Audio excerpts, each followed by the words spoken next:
Yes guys, welcome back to another video. Welcome to the George Benson Football Channel. It's Monday. We're only less than 2 weeks now before Christmas. Chelsea have got a game again on Thursday against Everton. Today, one of the stories is about one Everton player. We're going to be talking Casemiro and how Thomas Tuchel supposedly wants to sign Casemiro. We're also going to talk Mino Raiola's updated comments on Erling Haaland, and we're going to first of all start by asking you guys to subscribe to GBFC if you haven't already done so. I believe the figure is still like 35% of people that watch each video are not yet subscribed. If you can subscribe, that would be great. Turn on the bell notifications so that you keep getting updated when I post a video, and if you like it, you can also smack a like on it as well, because that helps me with YouTube and they favour me a little bit more if my engagement is higher. All of the boring stuff is over and done with. Great news to start with today. It is looking very likely that Thiago Silva will be confirmed for an additional year at Chelsea Football Club. With the recent form of our defence, Thiago Silva re-signing is a big one, because we still haven't had confirmations of Azpilicueta being offered a new contract for a start. Christensen, we'll get onto him in a moment. Rudiger is as good as gone, in my personal opinion. So Chelsea are going to be needing to strengthen in defence 100% guaranteed come next summer, because at 37 years old, as much as right now, Thiago Silva is just an absolute monstro of a player at the back for Chelsea. We're going to need to invest for the future, because I do not see all three of Azpi, Christensen, Rudiger all signing a new contract. I don't think it's going to happen. Will Azpi even be offered a new contract, or is he off to Barcelona? That's another question for another day. We move into Andreas Christensen, and for the first time in a few weeks, it looks as though there are movements. It looks as though Christensen is going to sign the new deal. There's a lot of people that have been asking me in the comments, especially in the 6 Things We Learnt videos, saying, do you think that the reason for some of our stuttering defensive form recently has anything to do with these contract solutions or lack of solutions? Yes, I do, in a nutshell. I think that Chelsea's defensive issues are because Thomas Tuchel dropped Christensen. When he brought him back in, he was shaky. And I feel as though for Andreas Christensen, he's concerned that if he was to come back in the team and play badly, then A, he's dropped because he didn't sign the contract, and Thomas Tuchel's trying to basically call his bluff by saying, well, you said you wanted to sign, you didn't, comes back in the team, he's playing poor again. I do think there is an element of a lot of people treading on eggshells right now, because quite frankly, I'm sure we know that the nitty gritty, to use Eunice's favourite phrase, of why these deals are not being signed is probably something to do with money. And again, that isn't me putting down Christensen or Rudiger, but a lot of the time, it has a lot to do with money. Especially when Christensen has become a mainstay in the team. Rudiger is arguably one of the first names on the team sheet, but Christensen is looking like he's about to sign the deal, which means Thiago Silva, tick, Christensen, tick. It's just Rudiger and Azpilicueta left, and I just really hope after the weekend that Rudiger signs the bloody thing. I didn't give him a box in 6 Things We Learnt, and for me that was just a crazy thing, because he genuinely was the best player on the pitch, winning both penalties for Chelsea.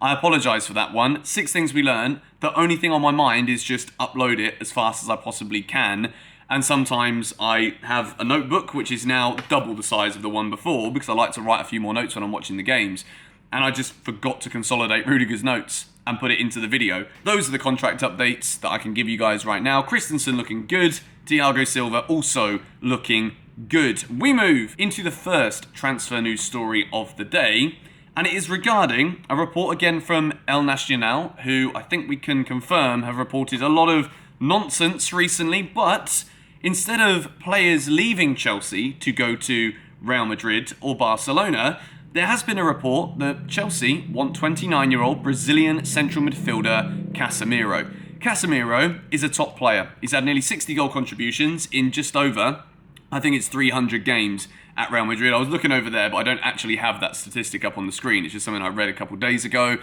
And since Carlo Ancelotti's come back, Casemiro's game time isn't as frequent as he would like. His performances when he has played have not been great. Real Madrid looked a bit shaky at times, but now they've managed to get a lot of results together and atop of La Liga. Casemiro, at 29 years old, will look at his age and think, well, if I'm going to get a big money move, considering what Chelsea do with players over the age of 30, we very rarely sign players over the age of 30 and give them anything more than 1, maximum 2-year contract. So Casemiro will be looking at that thinking, if a club like Chelsea want me for reportedly around £50 million, then the player, despite having played over 300 games for Real Madrid, would be interested in the move. Chelsea, at the moment, we might be linked with a lot of central midfielders due to the injury crisis that has been Jorginho being out and playing with a hip injury, Kante indefinitely being out, Kovacic being out for now nearly 2 months, Ruben Loftus-Cheek picking up injuries in warm-ups against Zenit St. Petersburg, and Saul Niguez with arguably one of the worst failed loan deals the Premier League has ever seen. So Casemiro's links right now don't really surprise me. He is a player who is out of favour at Real Madrid. I personally wouldn't be going for Casemiro if I was the Chelsea hierarchy. It's reported that Casemiro's agent has met with members of the Chelsea hierarchy multiple times, as it's reported here.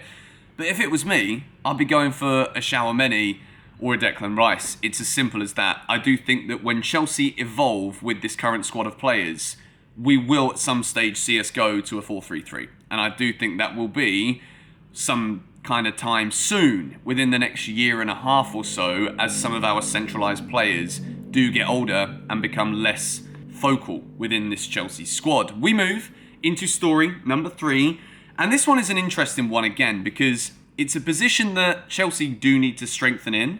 It's a player who, until recently, since Rafa Benitez took charge of Everton, I'd have said that Lucas Digne is one of the better wing-backs / left-backs in the Premier League. I'd have said he was up there in the top 4 or 5. Now, recently, not only have Everton kind of capitulated, unless Arsenal are travelling to Goodison Park, cheers for that one, but Rafa Benitez has fallen out with Lucas Digne. Chelsea, not quite happy with the performances of Marcus Alonso as Ben Chilwell's backup due to Ben Chilwell's ACL tear. So, partial tear, should I say. Lucas Digne might want out at Everton. He's questioning his position in the squad. He's not happy. And he's a Premier League proven player. Fantastic from set pieces. Really good going forward.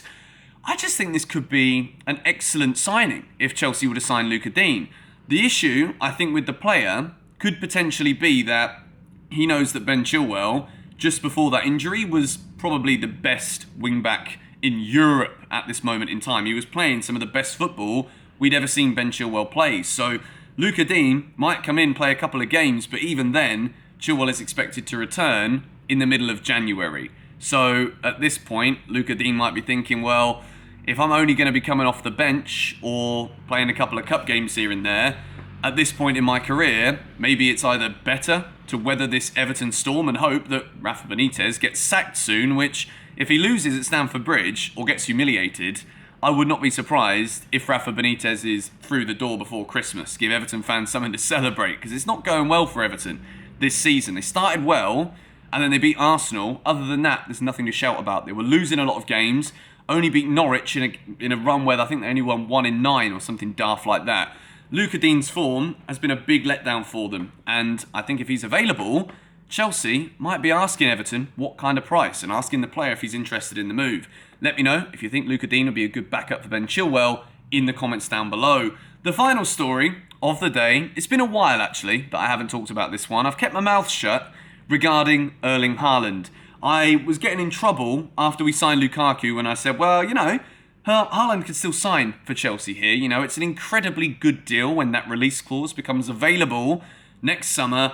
Mino Raiola kind of shut Chelsea fans down who still have this pipe dream to sign Erling Haaland by only mentioning 4 clubs that Haaland could sign for. And then he was asked again and virtually confirmed that any one of 15 of the top teams in Europe could potentially sign Erling Haaland next summer, or he might spend yet another year in Dortmund and then sign for somebody big the next year. So the fact that Mino Raiola says this, there are some people that have asked me, like, do you think the fact he even mentions Chelsea could once again reignite this interest? I think despite signing Lukaku, Chelsea will always hold an interest in a player like Erling Haaland. I think it would be absolutely foolish to think that any club who can afford to sign and pay the wages of Erling Haaland, every single club who can afford it will be interested. Even the likes of Real Madrid and Barcelona, who cannot afford it, but you just bloody well know there'll be a little, little way that they can. Erling Haaland's future is still very much up for grabs. There are not talks going on right now, according to Mino Raiola, his agent. But I think it's good news for Chelsea that Chelsea were mentioned again, because I think there will certainly be talks. I think Mino Raiola's biggest job in the next couple of years will be to find the next club for Erling Haaland. Chelsea could certainly pay his wages.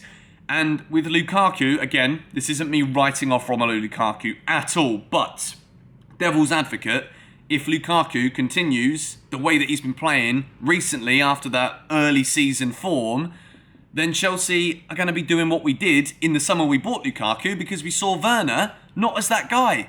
If Lukaku turns out to not be that guy, Haaland to Chelsea will start to strengthen.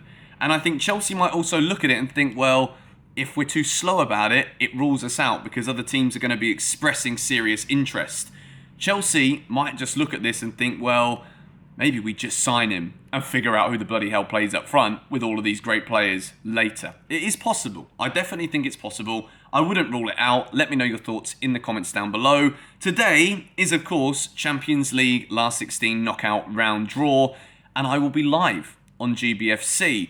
For whatever reason, whenever I try and do a live stream on my laptop, it absolutely dies a death. And considering all the issues I've had with it in the past 3 or 4 months, I'm not going to risk that. So I'm going to be doing my stream from my iPhone, watching it, and basically giving my reactions to you guys. So tune in from 11 a.m. UK time. That is 7 p.m. where I am in Bali.